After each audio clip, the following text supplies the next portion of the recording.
जिंदगी हर रोज अनुभव नए दे जाती है और ये नादान उन अनुभवों को रोज रोज लिखती चली जाती है। आज भी कुछ ऐसा हुआ तो मजबूरन मुझे 2 लाइनें लिखनी पड़ी। वो क्यों लिखनी पड़ी शायद समझ जाओ शायद ना समझो, तो मैंने सोचा पहले उन 2 लाइनों को शेयर किया जाए। वो 2 लाइनें ये थी कि पल भर में हालात बदल जाते हैं, पल भर में दिल के जज्बात बदल जाते हैं। अब तुम पूछोगे मैंने ये क्यों लिखा। इसके पीछे भी एक वजह थी कि मैंने अपनी मन की बात बताई, किसी को मिर्ची लगी, उसने अपनी अंधभक्ति दिखाई। फिर मैंने 2 लाइनें लिखी तो उसने 2 मिनट पहले जो आलोचना की थी फिर वो उसके जुबान पे दुआएं आई। तो फिर मैंने इसलिए लिखा कि पल भर में हालात बदल जाते हैं, पल भर में दिल के जज्बात बदल जाते हैं। चलो, ऐसे ही लोग मुझे लिखने की वजह दे जाते हैं। चलो, कुछ लाइनें शेयर करना चाहती हूँ, उम्मीद करती हूँ शायद पसंद आए, क्योंकि मुझे शब्दों से खेलना मेरे दिल को सुकून पहुँचाए। मुझे समझ नहीं आता लोग दिमाग होने के बावजूद भी उसका इस्तेमाल क्यों नहीं कर पाते। क्यों लोग अंगारों से खेलते हैं, ये जानते बूझते हुए भी कि उनके ऐसा करने से हाथ झुलसेंगे ही। क्यों लोग अपने बने बनाए घर को जन्नत बनाने के बजाय दूसरों के बसे बसाए घर में आग लगाने को तैयार रहते हैं हर दम। ऐसा मैंने देखा है। कभी कभी लगता है उनके पास दिमाग नाम की कोई चीज ही नहीं है। फिर लगता है ऐसा करना उनकी आदत है। फिर सोचना शुरू करती हूँ तो लगता है कि ये सारा खेल परवरिश का है। जिन्हें अच्छी परवरिश मिलती है ना, वो लोग विरासत में उनको संस्कार भी मिलते हैं। उन लोगों को विरासत में संस्कार भी मिलते हैं। ऐसे लोग अपनी दुनिया में मस्त रहते हैं और व्यस्त रहते हैं। उनके पास इतनी फुर्सत नहीं होती कि वो फालतू बातों में अपना समय बर्बाद करें। क्या तुम इस परवरिश पर कुछ कहना चाहोगे? अगर मेरा बस चलता ना, मैं कुरेद कुरेद कर तुमसे अपने हर सवाल का उत्तर लेती। नहीं देते तो जबरदस्ती कर लेती। कुछ ऐसे ही सवाल या जवाब या तो दिल की भड़ास निकालने के लिए किए जाते हैं या फिर दिल बहलाने के लिए। इनका हकीकत से कोई लेना देना नहीं होता। ऐसे ही ना जाने कितने ही सवाल मेरे जहन में आते हैं।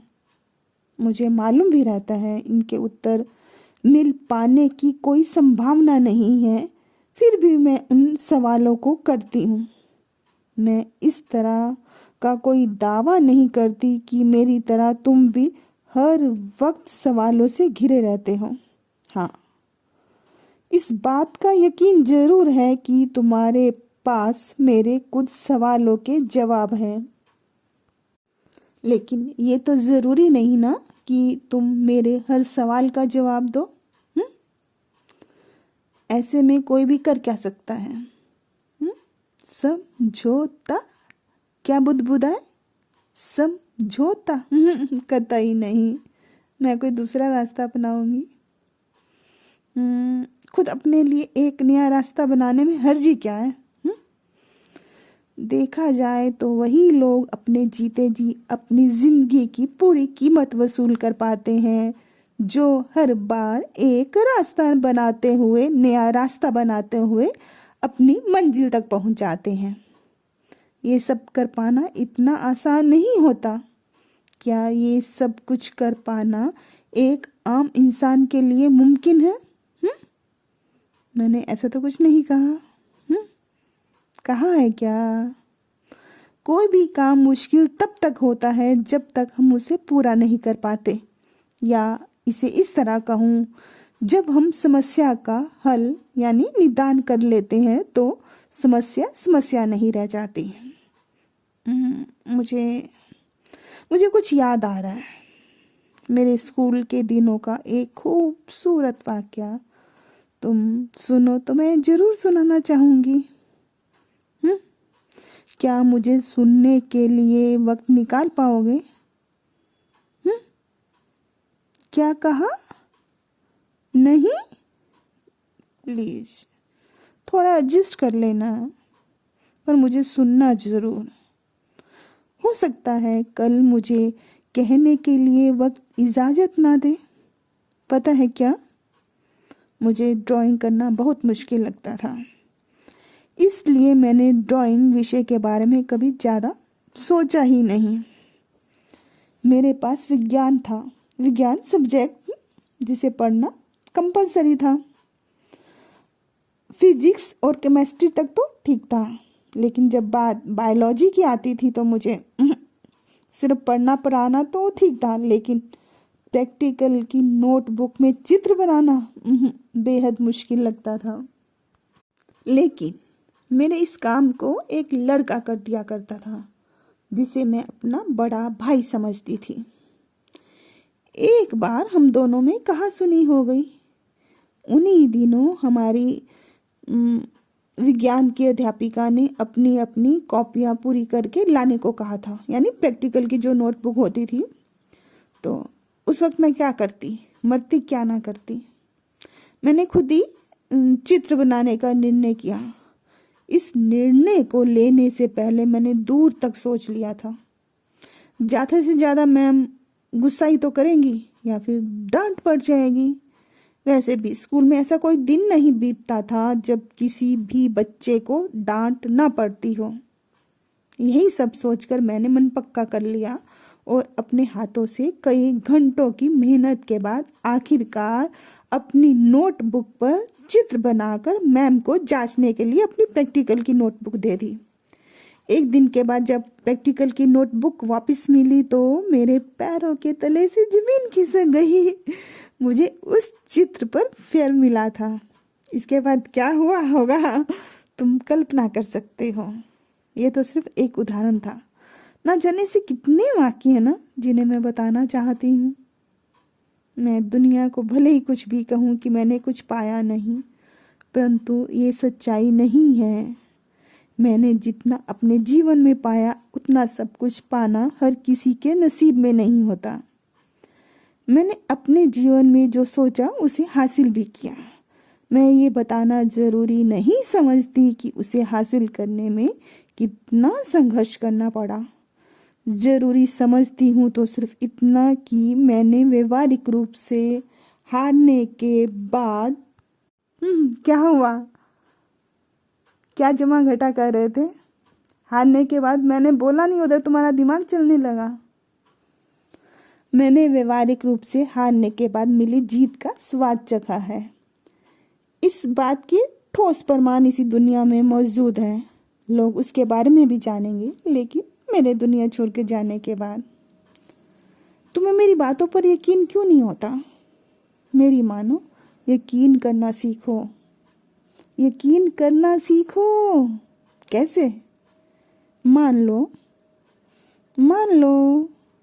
मुझे आज के संपर्क माध्यम जैसे इंटरनेट, मोबाइल या तमाम प्रचार प्रसार के माध्यम से या किसी अन्य तरीके से खोज लेती हो तुम।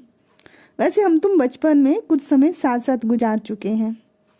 तुम मेरा फ़ोन नंबर भी खोज निकालते हो, फ़ोन पर बातचीत भी हो रही होती है। ऐसे में यकायक तुम्हारे मुंह से निकल जाता है, अब मैं कैसी हूँ? इधर से मैं कहती हूँ, इतने सालों में कुछ भी नहीं बदला, मैं आज भी वैसी हूँ। ये सब कुछ सुनकर तुम्हें तो क्या शायद किसी को भी यकीन ना आए, परंतु मैं कहती हूँ मेरी बातों में सच्चाई है। तुम इसे अपनी आंखों से देख सकते हो। कैसे? मैंने कहा मैं आज भी वैसी हूँ, बरसों बाद भी वैसी हूँ। फिर दिमाग चलने लगा। मतलब वैसी हूँ, मतलब झूठ फरेब छल कपट से परे, वैसी ही मेहनती और ईमानदार। कल भी यही मेरी पहचान थी, आज भी यही मेरी पहचान है।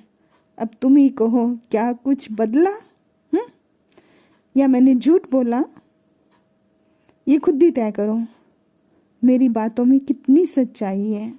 मैं तो हमेशा कहती हूँ मेरी बातों में सच्चाई होती है, ठीक उतनी ही जितनी रात के बाद सहर होती है। अभी कुछ देर पहले मैंने तुमसे कहा था, मैंने हार में भी जीत का मजा चखा है। इस बात का ठोस प्रमाण इसी हिंदुस्तान के पास सुरक्षित है। आरटीआई के जरिए कोई भी निकाल सकता है। अब क्या है ना, मैं एक मामूली, दुनिया की नज़र में नहीं, इसे इस तरह कहती हूँ, मैं एक साधारण से परिवार में जन्मी एक साधारण इंसान हूँ। इसलिए मेरी कामयाबी का मेरे और मेरे घर के सदस्यों के सिवा किसी से कोई सरोकार नहीं।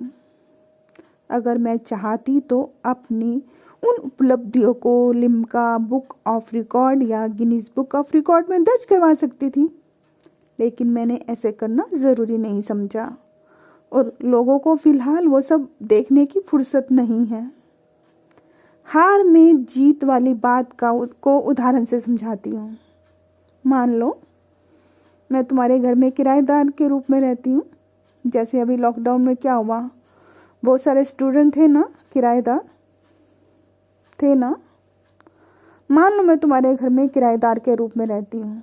अभी तुम छोटे बच्चे हो, इसलिए तुम्हारे ही मम्मी पापा ने अपने मकान का एक हिस्सा मुझे किराए पर दिया है, ताकि उस किराए से मिलने वाली रकम को भविष्य में तुम्हारी उच्च शिक्षा के लिए खर्च किया जा सके।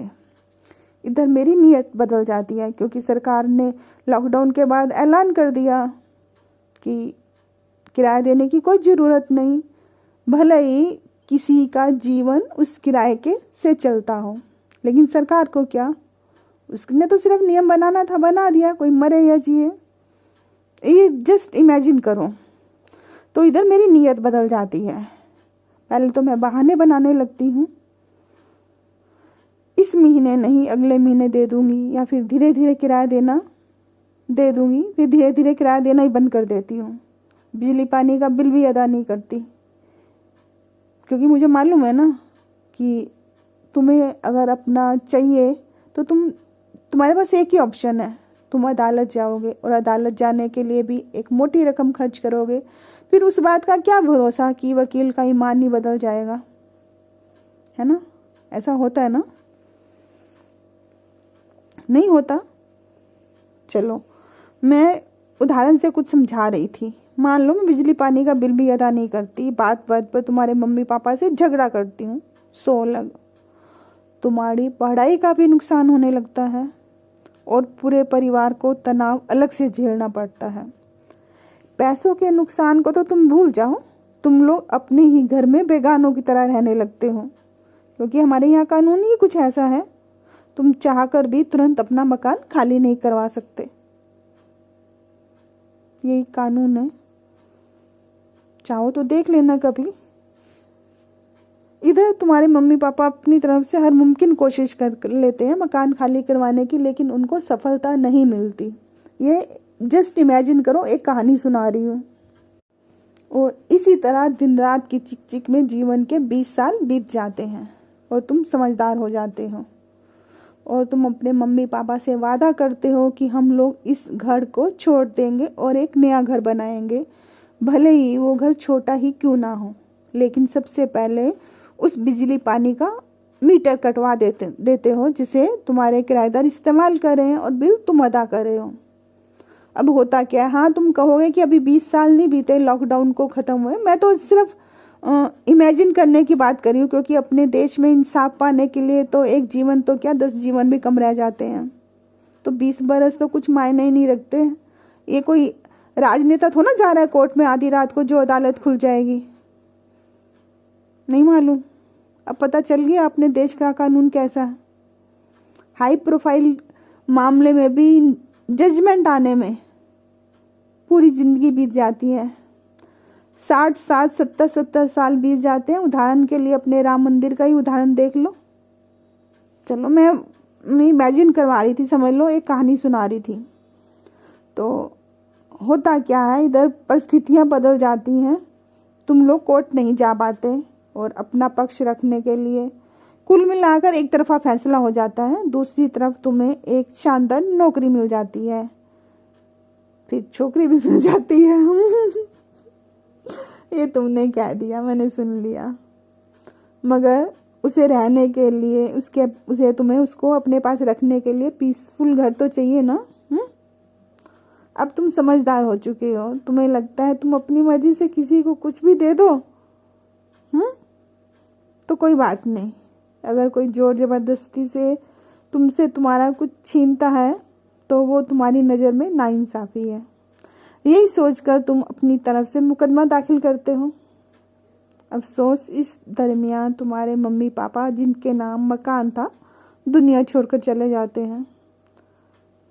अब तुम्हारी और तुम्हारे किराएदार की रिलेशनशिप कैसे तय होगी? अरे याद नहीं आ रहा?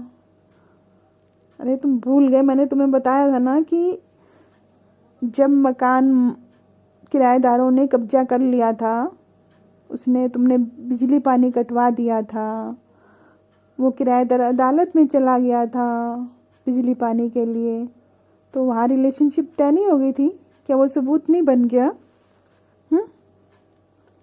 अरे याद नहीं आया? तुम एक मुकदमा हार चुके हो, वो जो तुम्हारे किराएदार ने तुम पर ठोका था। इस तरह से वो रिलेशनशिप तय हो गई और दोबारा से तुमने मुकदमा फाइल किया तो तुम जीत गए, यानी चखा है तुमने हार में भी जीत का मज़ा। इसको मैंने एक कहानी से समझाया। अब मुझे नहीं मालूम तुम्हें कितना समझ आया। कहने का मतलब कि जो बरसों की मेहनत के बाद भी नहीं हो पाया, वो एक हार ने जीत में बदल कर दिखाया।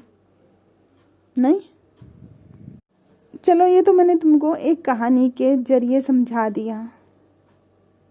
एक राज की बात बताऊं?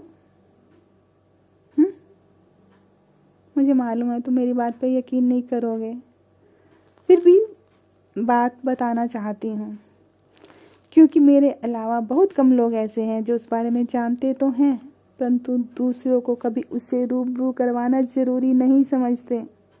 मालूम है क्या बात? जो लोग सच्चे, मेहनती और ईमानदार होते हैं, वो लोग अगर किसी चीज़ को पाने की सोचते हैं या फिर जगती आँखों से भूल से भी सही अगर कोई सपना संजो लेते हैं तो वो साकार हो जाता है। मुझे कैसे मालूम? क्योंकि मैं भी उन खुश नसीबों में हूँ जो मुझे ऐसे लोगों के साथ रहने का मौका मिला। बस यही वजह है मैंने अपने जीवन का एक लंबा समय ऐसे लोगों के साथ बिताया, और यही अनुभव ही मेरी इस बात का प्रमाण है। होता क्या है, इधर से ये लोग सपने संजोते हैं, यानी सच बोलने वाले, उधर पूरी कायनात उस सपने को साकार करने में उनकी मदद करने में जुट जाती है। बस इसी तरह एक दिन उनकी मेहनत रंग लाती है, उनका सपना हकीकत में बदल जाता है। लेकिन यहाँ भी शर्तें लागू होती हैं, टर्म्स एंड कंडीशन अप्लाई। सच में लोग भले कहते हो कि कोई सपना पूरा नहीं होता, मैं कहती हूँ सपना पूरा क्यों नहीं होता? क्योंकि आप टर्म्स एंड कंडीशन को जो अप्लाई होता है उसको तुम फुलफिल नहीं कर पाते, इसलिए पूरा नहीं होता।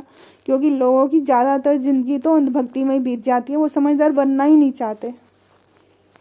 पता नहीं, तुम चाहो तो बनो समझदार, चाहो तो ना बनो, मुझे उससे क्या लेना देना।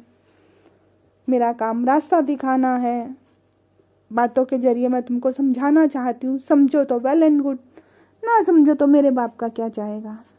जीवन तुम्हारा है, जैसे कर्म करोगे वैसा फल मिल जाएगा। मेरा तुम क्या बिगाड़ लोगे? क्या बिगाड़ लोगे? जिसके साथ ईश्वर होता है उसका पूरी दुनिया मिलकर भी कुछ बिगाड़ नहीं पाती। ये मैंने अपने अनुभव से सीखा लाइफ में।